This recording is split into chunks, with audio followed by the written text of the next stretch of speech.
My name is Beth. I grew up here in Pella, moved away for 10 years, kind of lived all over the world, and found myself back here 5 years ago, creating something that was different. Iris kind of began when I was a junior in high school.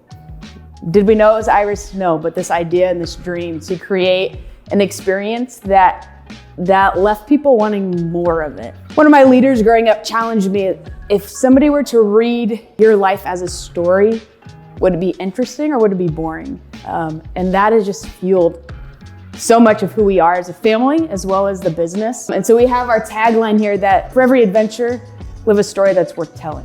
A lot of people, they come in and they see our merch and stuff like, oh, that's cool. But it's a lot deeper than what it seems. This whole idea of that when people walk in our door, when they walk to our bar, how do they feel immersed in the bar?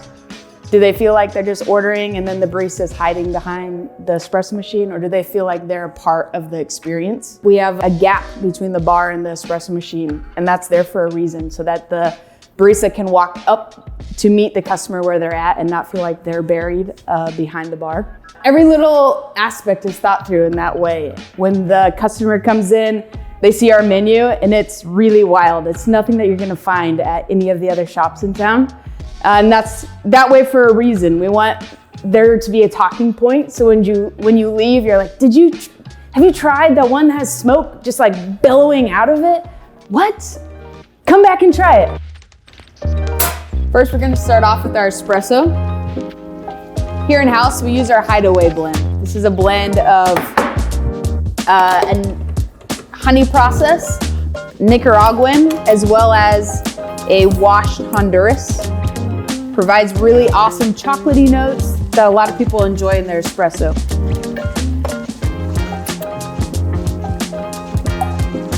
Again, it uses that macadamia nut. This is a great alternative for those of us who don't like dairy in our lattes. Gives it a nice sweet note without adding a ton of extra sugar.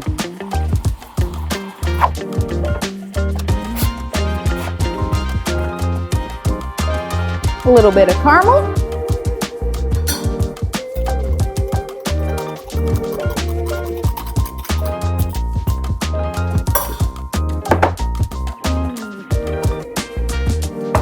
All right, now let's go watch the magic.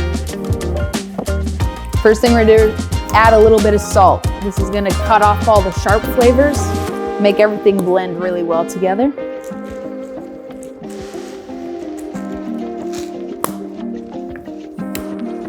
Torch some marshmallows.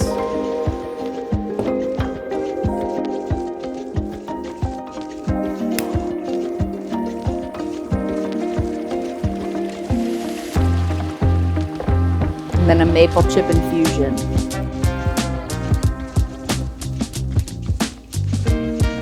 My passion for coffee really started when we were living overseas.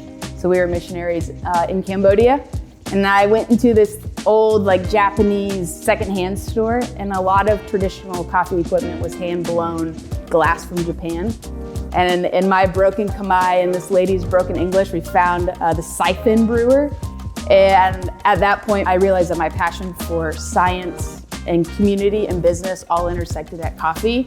Seeing how you could manipulate coffee in so many different ways just led me down this really long rabbit hole of experimenting one after another, isolating variables, manipulating to create something that people had never tried before. And so we wanted to make an intentional shop where families felt welcome to come and be together, to explore, create, and discover. Those were kind of our three foundational words when we were dreaming about what this space could look like. And yeah, I think we've done a good job. It's sometimes really wild and crazy in here, but for the most part, people understand that's what it's about. For every adventure, live a story that's worth telling.